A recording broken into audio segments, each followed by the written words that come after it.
All right, welcome, guys. This is Greg with the Church Debater and Preacher Mike. Mike, how you doing? Oh, I had a great lunch, so I'm doing real good. Oh, good, good. Where'd you Yeah. go? Oh, yeah. I went over to Don Senor's. So that's some good old Mexican. Yeah, I tried to get my 5-star restaurant today, which of course is Taco Bell. All The line was too long, so I went to Don Senor's. That's another good one. right. Well, don't forget on Wednesday, you get a free Doritos Loco Taco because somebody stole a base in the World Series already. So Wednesday. Wednesday, October 28th. Thank you. Thank you. Thank you. All right. Good week for me because I get to start doing regional tournament volleyball this week. That's the last step before the state tournament next week. And my kids came back to the classroom. So I had all the kids in there that chose to be in there, that their parents Oh, yeah, chose to yeah. be in there. Mhm. So I had an enjoyable week. It went by fast. So I liked it a lot. Cool. All right. All right, so here we go. We have another listener's question today. It comes from Lena. She told me Yep. to reword it if I wanted to, but I'll just start. And Well, this could you told lead. me this last week, and I'm I nervous. know, I know. You just don't know what the question is yet. All right, here's the question. Yep. Let's talk about the rapture. Okay. What do others think it is? Why do they have those thoughts? And what scriptural reference are they using? Well, now that's quite fascinating. What do they think it is? Well, rapture is a term that refers to, as I understand it, a mysterious, sudden vacancy of people who are carted off to heaven. And not everybody, of course, gets to go. And so there will be some who have been taken away. You're going to notice who all's gone and who all's still here. And so the purpose of it is now there is a big discussion called millennialism, Right. premillennialism, postmillennialism, millennialism. Now, I don't know them really well, but I will tell you what I think. I think Okay. what it means is if you are a premillennialist, And that's 1,000 years, right? yeah, the 1,000-year reign of Christ on the Okay. earth. Well, I mean, that's what millennial means is 1,000 Yes, years. that's Okay. exactly right. And so the rapture apparently is going to take place to take the faithful off of the earth. Then there's going to be a period of tribulation and trouble where Satan is loosed and all this evil stuff happens. Then Christ comes and has a big war and wins, sets up his kingdom on earth for 1,000 years. Then at the end, everybody who's decided to be faithful goes to heaven. Now, there are some who teach that the faithful will be taken out before the tribulation happens. There are some who believe the faithful have to go through the tribulation as well. So you're either post-trib or pre-trib. Okay. And that's all I know. And the only place I've ever heard anybody refer to a passage that teaches that is 1 Thessalonians 4, verse 17. When the text says, then we who are alive and remain will be caught up together into the clouds. And that idea of caught up, I think, is where they get the rapture. But the idea, the word rapture, as we understand, I've never found it in Scripture. Okay. Where did 1,000 years come from? Well, that of course is a reference to the Revelation. And the Revelation in chapter 20 refers to a time when Satan is released and then he's bound. Let's see, how does it actually read it? It says, there's a verse 3 of Revelation 20. he's going to be bound until the 1,000 years are fulfilled. Then he must be released for a little season. And apparently there are many who believe that God is going to let Satan run rampant without any control and then bind him, and Christ will rule for 1,000 years, and then he'll be unloosed for a big season, something like that. My opinion is that the revelation has been fulfilled already. So I don't hold to any of that, but I think that's where it comes. Well, go into a little bit more detail since you said that. What should we consider the 1,000 years? Well, I think that when you look at the revelation, everybody knows that it has very figurative and symbolic language.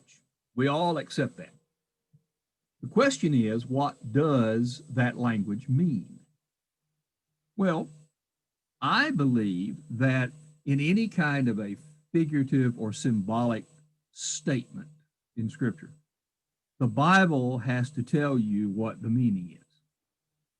So when Jesus told a parable, for instance, there are details in the parables to which he gave no or attached no lesson or meaning. So I don't feel free to find meaning in the details that he did not give. Okay. When you come to Revelation, it's the same way. I like to study chapter 17 because he very clearly says what many images are about. And in describing that, I think he's talking about the Roman Empire. I think he's talking about emperor worship that was instituted by them. And so I think he is talking to Christians who were going through terrible persecution and trouble under the Roman Empire, and Jesus was saying it's going to end someday. And in a spiritual sense, I think it ended at the end of the first century when all of Scripture was written, and the whole Bible then was available to everybody, which is what I believe Revelation 11 and verse 15 is about. And once all the Bible was there, then God became accessible in Bible form to everybody, and therefore everybody's responsible. And in that way, Satan was defeated because God got his message out. Okay. There are other things that could or did happen too that I'm working on studying myself. Okay. Since you mentioned the Roman Empire, did anything good come from that? Did God use them to create? I know what the answer is, but I want you to answer it. No. You did good. That's a great, see, that's what makes you such a great interviewer. We don't rehearse this either, do we? No, not at all. I think that you just know what you're doing, and so you pick up on it. Yeah, Galatians 4, I believe it is, says that in due time, Christ came at a time when was best. And the point being, yes, there was the reason the Roman Empire was used was because they had instituted a universal concept that allowed Christianity to spread very quickly because of their road system, for instance. Yeah, they didn't want to, but it did because of that. That's it. They were not teaming up with God. They were doing their thing, and God used it. They had a standard monetary system, right? Standard language that everybody knew. And so there was a way in which that at that time, the best possible time, which of course God would do, is when Jesus came, when the church began to spread. And according to Acts chapter 8, after those first 3,000 people from Acts 2 were baptized, they didn't go home. They were there for that Pentecost feast, and they didn't go home. Right. And they were going to just stay right there. And God didn't want that. And so Saul started persecuting them. And in Acts 8 and verse 4, they ran, and the Bible says they went everywhere preaching the gospel. So they were so Rome was really being used by God, and Rome didn't even know it. Good. I like that. I like that description. All right. I'm going to branch off from these topics, and it sounds like I'm changing the subject, but I'm not. Okay. I remember when I was substitute teaching last year, those seniors last year, in addition to what they've had to go through this year with with COVID, that was the last group of students born before 9/11 happened. Is that Right? right? It is. It Okay. is. And I remember back when 9/11 happened, shortly thereafter, you had a class to teach us about why the folks involved with that. I don't want to get too specific naming religious groups, but why the folks involved with that did what they did. Mhm. And I really enjoyed that class. So let's go to the rapture then. And it has nothing to do with that, but I think there are a bunch of topics that I wish we studied more. Not necessarily because we're ever going to believe them, but instead it kind of gets us prepared when those topics come up so that we know how to address them. Do you agree with that? And should we talk more about the rapture so that we know how to discuss it when the subject comes up in our workplace, in our schools, whatever? Oh, I think you hit upon an extremely important issue because we definitely do at times have an attitude that says, I don't want to get talk to people about this or that, or because I don't believe it.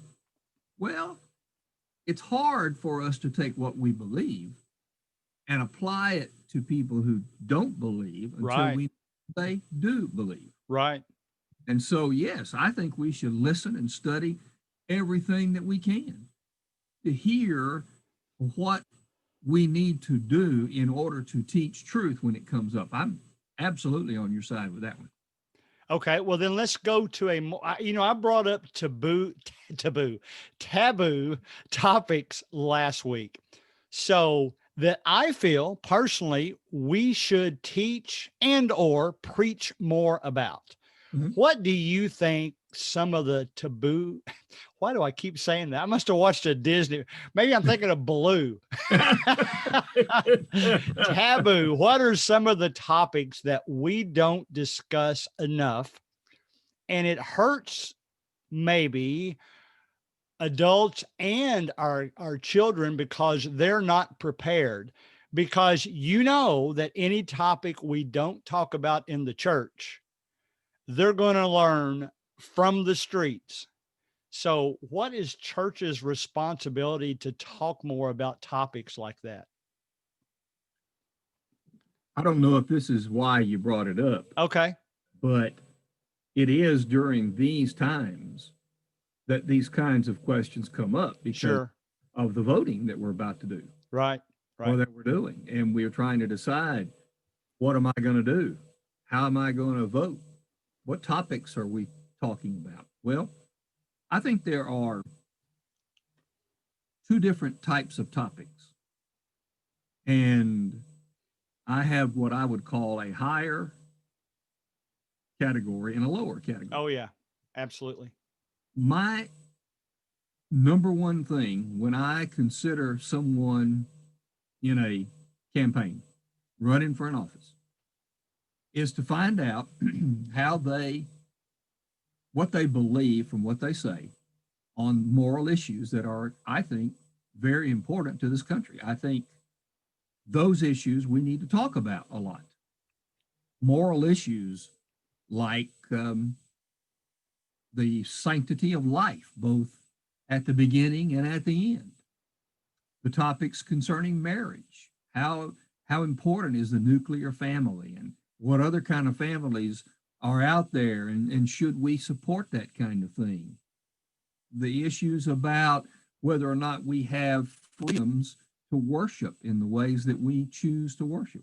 So I think those are topics that everybody's talking about and we need to keep talking about. And they're very controversial, they are very divisive. A second group would be things that are just social things. And so you would have health care and caring for the poor, homelessness, those things that are also very important. But I always start with the moral stuff. And I basically pick my candidate based on the morals. But if I have two or three, I use the social to weed out the candidate I'm going to vote for. Right. But now then there are other topics that we need to talk about that aren't necessarily in that. I would think one of the controversial topics in a setting like we're talking about would be something like, why are there so many churches? What do we do about that?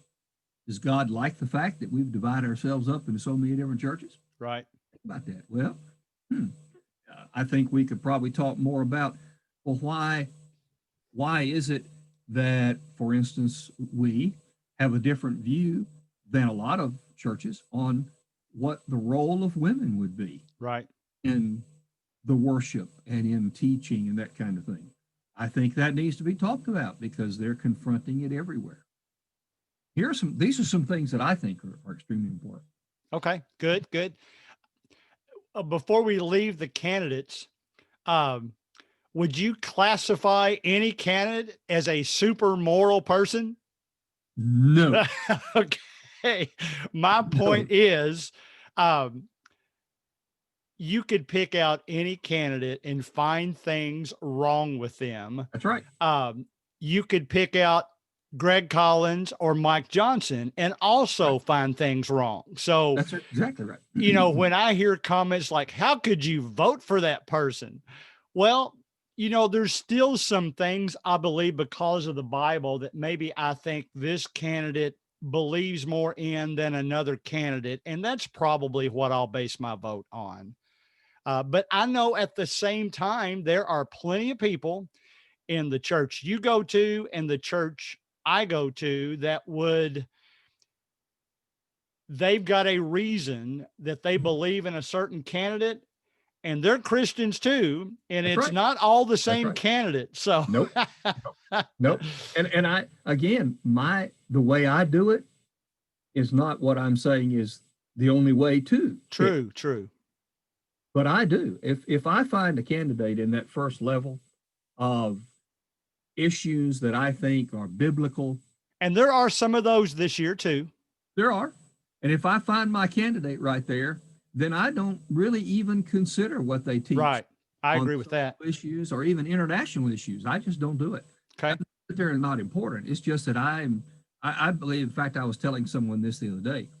It is my opinion that if I can get on board with this person at this level of moral issues, then I have a lot more likelihood to trust him on this level or on this level. Right.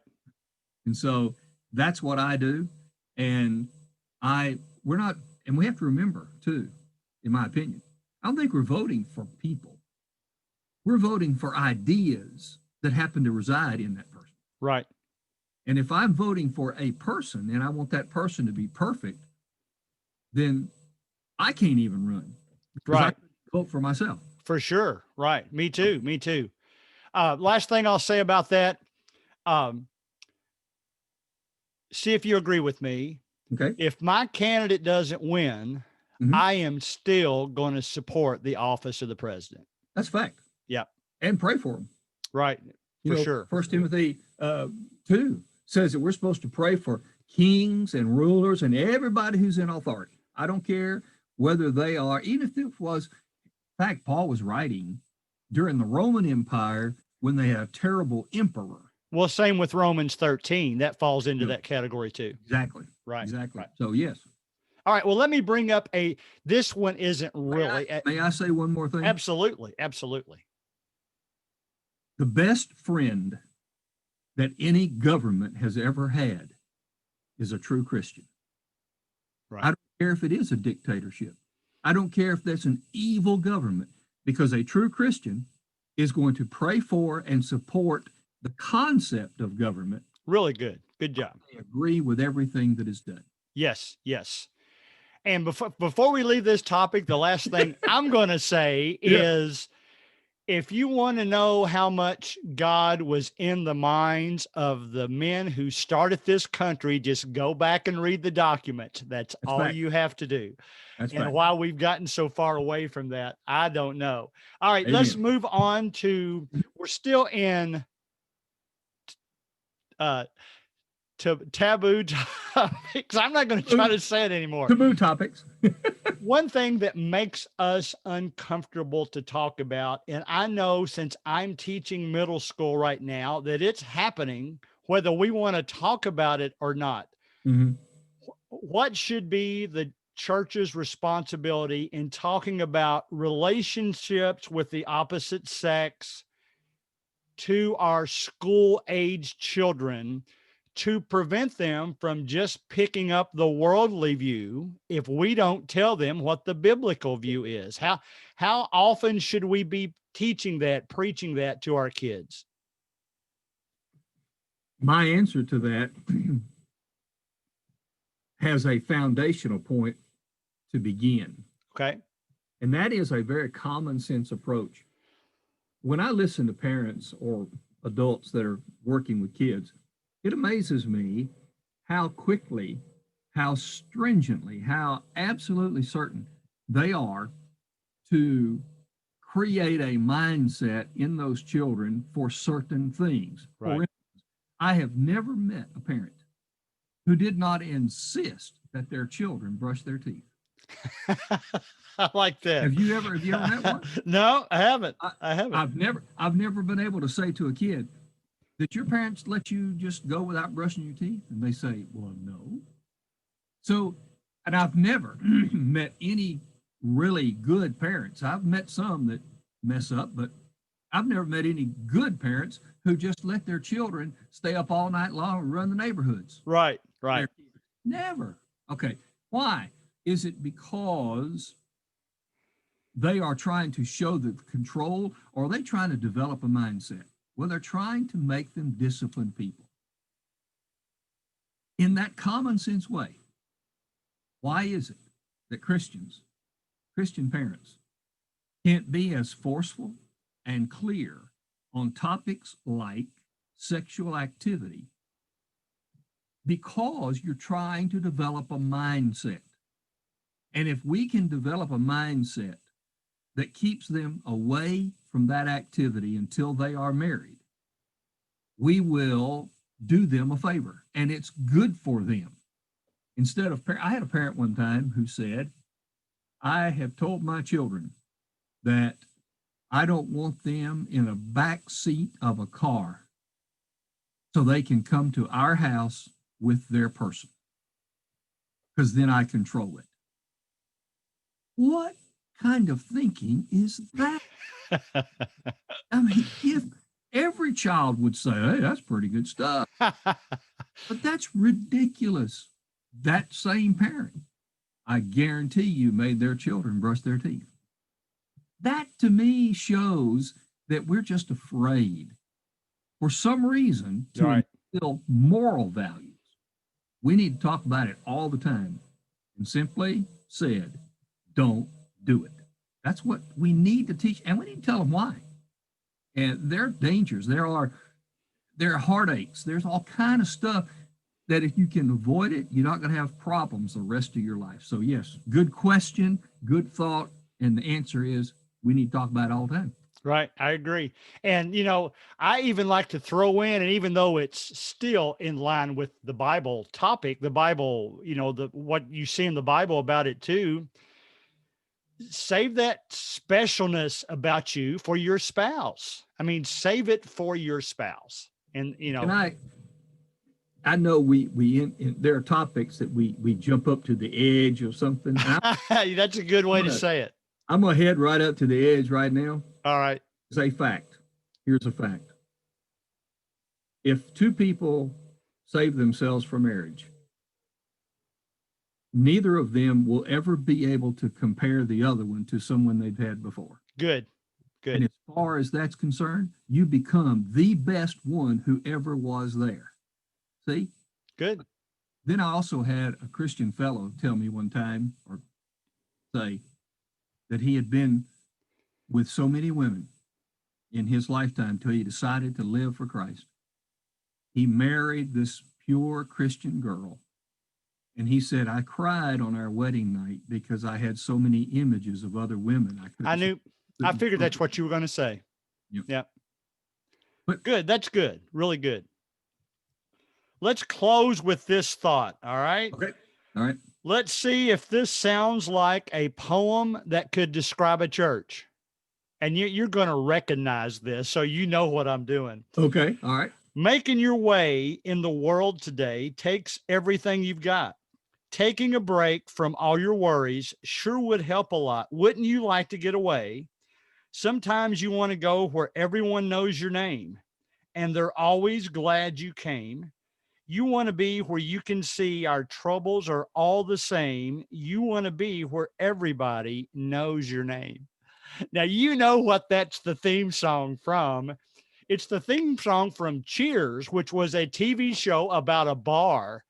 You could take those same words and describe a church because there's always someone there that you can talk to and that will always know your name.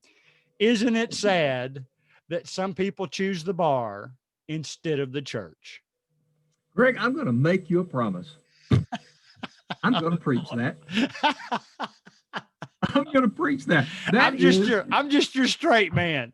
Where somebody knows your name. That is an outstanding topic. You're going to see that in the rotation. All right, good deal. You already got me started on producing a series of lessons on insects. Insects for college kids, right? Or high school kids. High school kids. So yeah, that's a good topic for a youth group, I think. Yeah. All right, man, closes out. What else you got? I just noticed we just went from Rapture to heaven in one class, one sit-down session. That's pretty good. That's pretty good. I'm not denying that. Hey, well, how many of the world's problems did we solve today anyway? You know, the more people who would continue to get into this program and hear it and pass it around to people, you know, we will solve everything eventually because that's all the questions and we'll have them solved. You know, it's interesting. Last week's subject was about money. And it didn't take off as fast. And I'm thinking that were people just uncomfortable with the title? But then by the time the week was over, it was in the top 4 for their first week of listen. So it turned out all right. And I think since we're going to have the word rapture in the title of this one will be popular as well. And I'd say you're right. I'll make sure I mention the election as well. And so we'll hopefully we'll have a lot of views and listens on this one. All right, Mike, you have a good week. I guess I'll just wait until November 3rd to vote. And since we talked about Halloween recently, I'm going to buy me a scary mask and try to scare my students this week. Isn't that nice of me? Yeah, you buy a mask that looks like me, and I'll buy a mask that looks like you. Oh, we can't go wrong. We can't go wrong. All right, Mike, have a good one, and we'll see everybody next week. Yep, thumbs up.